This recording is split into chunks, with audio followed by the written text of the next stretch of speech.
जय श्री राम। बहुत बहुत स्वागत है आप सभी का एक बार फिर से आपके ही अपने YouTube चैनल पर। मैं पंडित आशीष शर्मा। बात करेंगे सिंह राशि के जातकों के जीवन में अगस्त का जो महीना आने वाला है ये आपके लिए कैसा है। इस अगस्त के महीने में 9 ग्रहों की स्थितियां आपको क्या दे सकती हैं, कौन सा ग्रह कब राशि परिवर्तन करेगा, वो आपके लिए कैसा है, क्या लाभ है इस महीने, क्या सावधानी है, क्या हानि है, किन बारों में आपको बहुत सावधान रहना है, कौन सा समय आपके लिए अच्छा है, कौन सा ग्रह आपके लिए कुछ अच्छा कर सकता है, इसकी पूरी जानकारी आज आप इसको वीडियो के माध्यम से मिलेगी। इसलिए वीडियो में अंत तक बने रहिए जिससे कोई भी विशेष जानकारी आपसे ना छूट जाए। इस महीने सूर्य का राशि परिवर्तन होगा, गुरु नक्षत्र परिवर्तन करेंगे, बुध मार्गी होंगे और शुक्र का भी राशि परिवर्तन होगा। आइए शुरुआत कर लेते हैं आज के इस मासिक राशिफल की। उससे पहले अगर मेरे चैनल पर आप पहली बार आए हैं, आपको वीडियो अच्छा लगता है, पसंद आता है, तो चैनल को लाइक कीजिए, सब्सक्राइब कीजिए, शेयर कीजिए।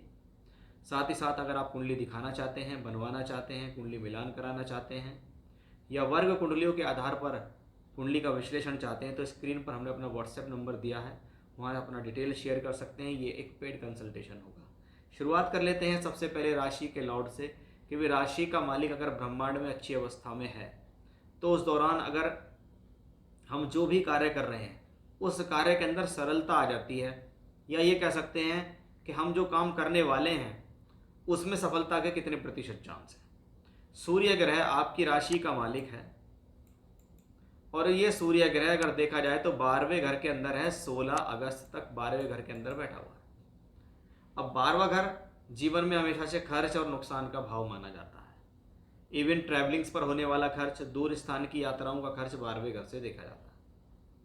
अब सूर्य ग्रह आपकी राशि के मालिक हैं, 12वें घर में 16 अगस्त तक हैं, तो तब तक के लिए हम क्या कहेंगे, ये आपकी लाइफ को थोड़ा टिपिकल बनाएगा, यात्राएं भी कराएगा, यात्राओं पे खर्च करा देगा, दूर स्थानों पे जाना वहाँ खर्चा करा सकता है, आपके नॉर्मल एक्सपेंडिचर को बढ़ा सकता है, आपको छोटे मोटे हेल्थ इश्यूज भी ये प्लेनेट देने में सक्षम है।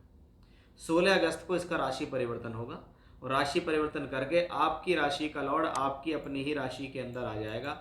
यहाँ से एक बेहतर पॉजिटिविटी की शुरुआत होगी कि भी सूर्य ग्रह अब आपकी राशि में ही अपने ही घर में आ गया है, यानी आपकी प्रॉब्लम्स को भी सॉल्व करेगा, आपको समस्याओं से निकालेगा, लाइफ में जो स्ट्रगल है उसको दूर करेगा, क्योंकि सूर्य यहाँ स्वराशि के अंदर होंगे। हालांकि वो केतु के साथ होंगे, लेकिन अपनी राशि में जाने के बाद कोई बड़ी प्रॉब्लम यहाँ दिखती उस प्लेनेट को नहीं है।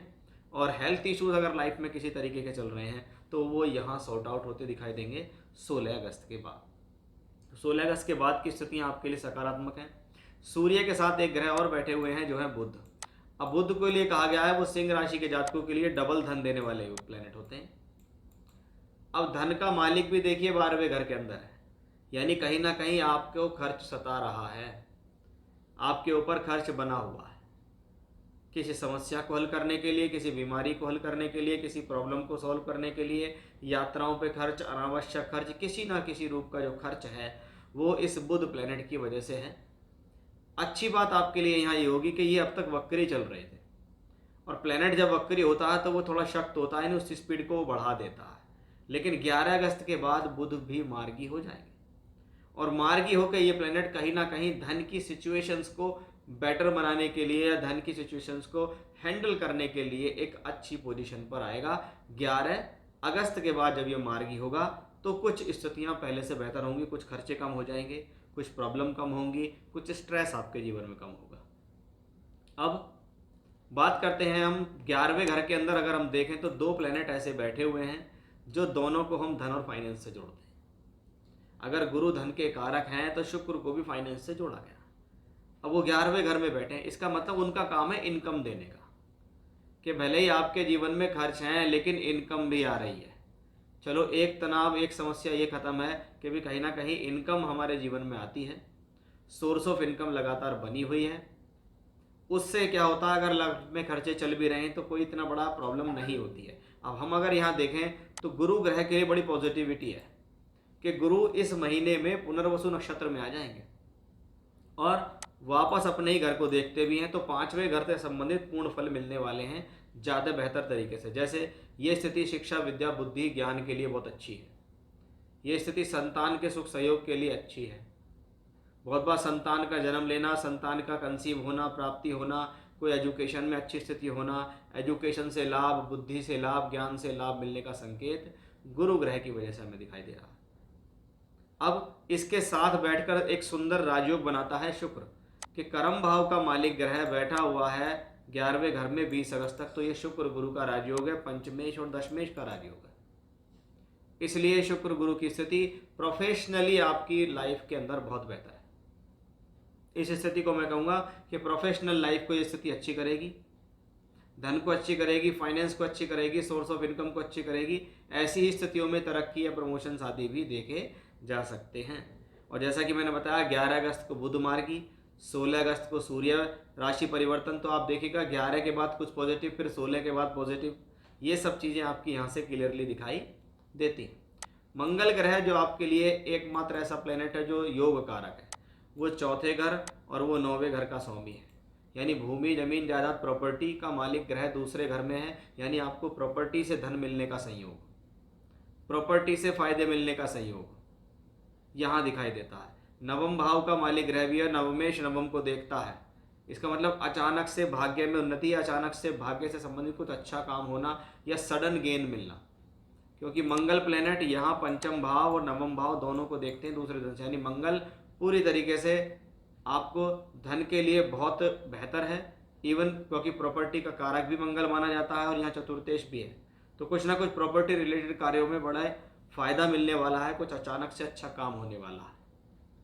अब शनि मंगल एक दूसरे के अपोजिट बैठे हैं इस दौरान। यहाँ देखिए शनि और मंगल एक दूसरे के आमने सामने।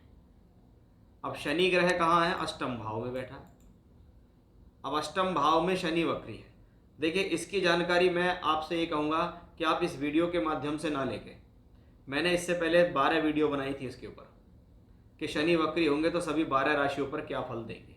वहाँ से आप शनि का डिटेल्स लीजिए, वहाँ से आपको पता लगेगा कि एग्जैक्टली शनि अष्टम भाव में वक्री होकर हमको क्या दे रहे हैं, कि हमारे ऊपर चल रही है शनि की ढैया, और शनि की ढैया देने वाला जो प्लैनेट शनि है वो वक्री हो रहा है। तो ये हमारे लिए क्या सावधानियों को कहता है। इसमें पॉजिटिव बात ये हो रही है कि मंगल की दृष्टि शनि पे है। मंगल योग कारक होकर शनि के बैड इफेक्ट्स को कम करेगा, यानी शनि की ढैया के लोड को भी कम करेगा, शनि के अशुभ प्रभावों को भी कम करेगा। तो वो एक अच्छी सिचुएशन हमें मंगल से दिखाई देती है कि मंगल अगर शनि को देख रहा है तो ये पॉजिटिविटी है, और शनि उस दौरान वक्री है, यानी कहीं ना कहीं एक बेटर सिचुएशन है। लेकिन फिर भी मैं आपसे कहूँगा एक बार शनि वाला वीडियो ज़रूर देखें, उससे आपको और ज़्यादा चीज़ें बारीकी से वहाँ पता लग जाएंगी। आप मेरे चैनल पर जाकर सर्च कर सकते हैं, तो आपको वहाँ वीडियो मिलेगी, उसको देखिए, समझिए।